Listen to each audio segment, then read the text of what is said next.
Do it again, please. Rock. First of all, and much more important than us, she was the Spice Girl who inspired me to slip into sportswear and to call myself Mel G. Because her real birth name is Brian F. Now she's a top-selling solo artist and she's gone from spicy to saucy in her brand new video. Let's have a look at her in action. Rock.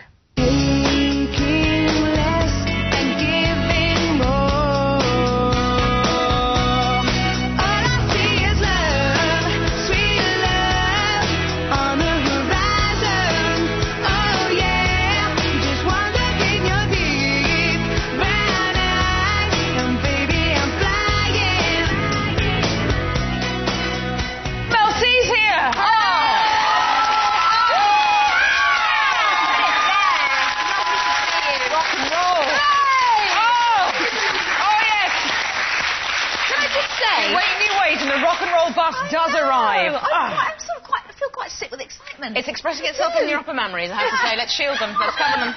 Oh. Welcome to the show. Great video. Thank you. Always good to see a man soaped up in a video. That's when you know it's proper rock. Was it hot? Warm soap? Or was it Well, it was actually soap? quite warm. The environment was quite warm, so the suds were kind of Lukish. Good. Yeah. Is someone paid to actually test the temperature of the suds before they're thrown on the unsuspecting man? Well, I don't think there was a temperature tester, but there was definitely a sud tester. Good. More soapy! We need more bubbles! More lather. How did you do the bit where you freeze? Probably just sort of froze, I imagine. It's brilliant. It was actually less to do with me and more to do with the director and the post-production, really. And I love it when you do that thing where you slide down the microphone. You know that thing you do? I love that. It's good. You know why? It is really It reminds her of the early work she did on Rupert Street. Always a slide, followed by a loose fiver in the top pocket there. Now, you've done your UK tour. What was your favourite venue? Oh, well, I always have to say Liverpool, of course, it's my hometown. Yay! City of culture. Yes, I'm very, very proud. Very well good. done, Liverpool. Yeah. Yeah, so Liverpool's always great. We finished in Dublin, so that was great. Right. We had a great gig there. And the second night at Shepherd's Bush Empire was... In London. Was cracking. Now, is it true you set up a fire alarm in York?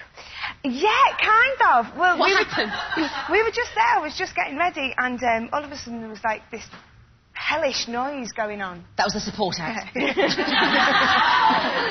it's part of the game. Oh! Only kidding. Oh! And then next thing we were being evacuated, and it wasn't a very nice day. And anyway, and all these firemen turned up, which was quite good actually. More pole work, More pole work, yeah. But it was quite bizarre because apparently it was to do with the candle. I don't want to know. It's that classic thing that all first-year medical students know. Yeah. People come into hospital, there's a candle, there's been a terrible accident, the fire alarm went off. You were burning a bit of incense? Well, you know what, Smelly I candle. had one candle lit, and there was no smoke, anything. It was a very sensitive smoke alarm. Right. Yes. It sends naked flame. We did a gig once in York, it would have been a very small theatre, and it was haunted, they told us, and they specifically said that the loo was haunted. We were there for 7 hours like this, we did the gig like this. We didn't go in there. And when we did, we had to go in clutched together. No, I don't like it, I don't like ghosts. No, I'm not keen on ghosties. Now, talking of ghosts, making a slight link to David Guest, I believe his name is. Liza Minnelli's He wedding. looks like a man who could walk through fire unscathed, if you know what I'm saying. There's a hint of the voodoo about him. He is quite strange looking, isn't he? Yeah, but you were at the wedding, you were at Liza Minnelli and David Guest's wedding. I know. What the heck was it like? What the heck was I doing there? If you don't know them, what were you doing there? No, actually... I would go. Come on, if I was invited, totally. I'd go. What happened was because I'd worked with David, because he's like a producer, and I'd done a show Right. over in New York. It was like a radio show. Right. He was producing it, and he was really sweet, and I bumped into them in London, in China Whites or somewhere. Yeah. And actually, I was sitting at their table. There was a table reserved for them.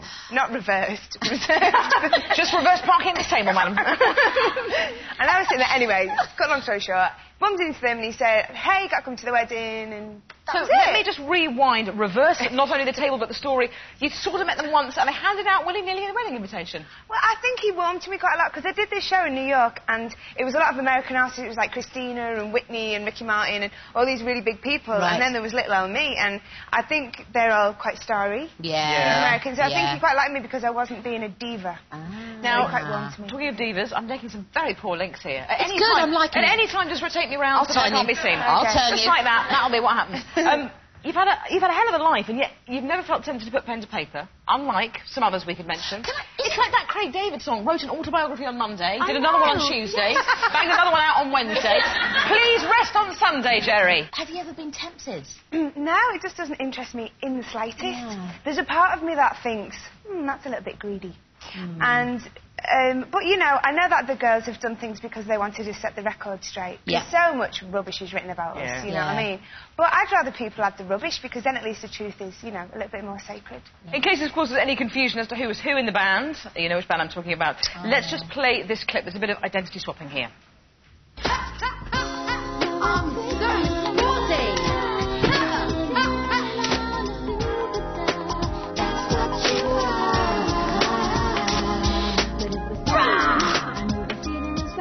My mummy's my best friend. I'm just too posh. When a little folk and win the cup like, eh?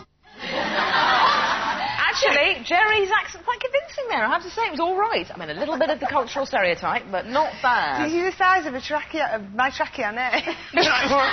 Looks Vince Bird. And you did a good posh, actually. Very good Did posh. I? Yeah, you did a good posh. Well, I was about the right weight then. Oh, come now, none of that. But that film was shot in such a short time, wasn't it? Yeah, we shot it in like 6 weeks. While you were doing your second album. While we were writing our second album, it was absolutely mental. It's extraordinary. I want to talk tattoos. I'm sure you've talked about them lots, but we're going to talk about them with you. Abs came on the show last week. Abs from 5. He had how many did he have? 5. Oh, yes. You've got 11. 11. Which is your favourite? I think it's these ones. They look as if they were painful, though. I know. They're very beautiful, but they're all painful, honestly. No, these ones hurt quite a lot. What do they mean? This says love, and this says left, and that says right. Yeah. No, it says love and happiness. It's in Tibetan. I like that. I like those ones, but I couldn't do a bit phobic about in the. I know. It's a bit weird. You may think that you're cool with your tattoos. Sue and I also have tattoos. Yes. Mine is a cup of tea. Yeah. And this is an ancient Maori symbol which symbolises cheese sandwich. Cheese sandwiches have been around for a lot longer than people think. Popular in all cultures. Now, Mel, you are a trained... I was about to say balletician, but it's not the balletician. It's a You are a trained balletician. You're trained in ballet, and you have actually got a qualification to teach. She's a ballerinatrix. Yes. Yeah. You can actually teach ballet. Yeah, well, I did get... When I was at college, I got my associate, which enables you to teach, but I think after a few years, you have to do, like, a refresher and do something else. So I'd have to go and do a bit more training. Would you mind doing a refresher? Could you take us through some basics? The basic 5 steps of ballet. OK, well, the 5 positions of the feet. If you stand over there... I shouldn't do it. I've got quite sweaty armpits. So have I. Absolutely minging. OK, please on your feet as well. Come on, observe. And you gentlemen, please. This is the millennium. It's and going for those to at home as well.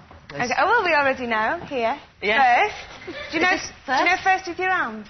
Oh, is it that way? Yes, first. Oh, okay. Oh, I can remember second. First. And then, second. And then third. Third. Oh, what? Third.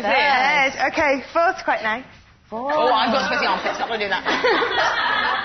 And then fifth is a double sweaty armpit there. Round of applause for Melcie. Round of applause for Melcie.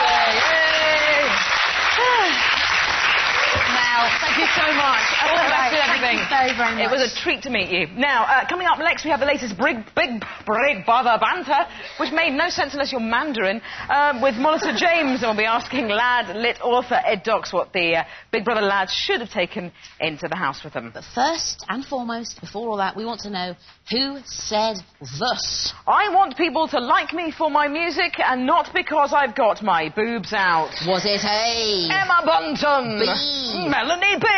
Or C. Victoria Beckham. Don't tell us. Don't tell them. Don't tell them. I don't think any of them are allowed to say it. We'll see you in 2. Bye. Thanks, Mel.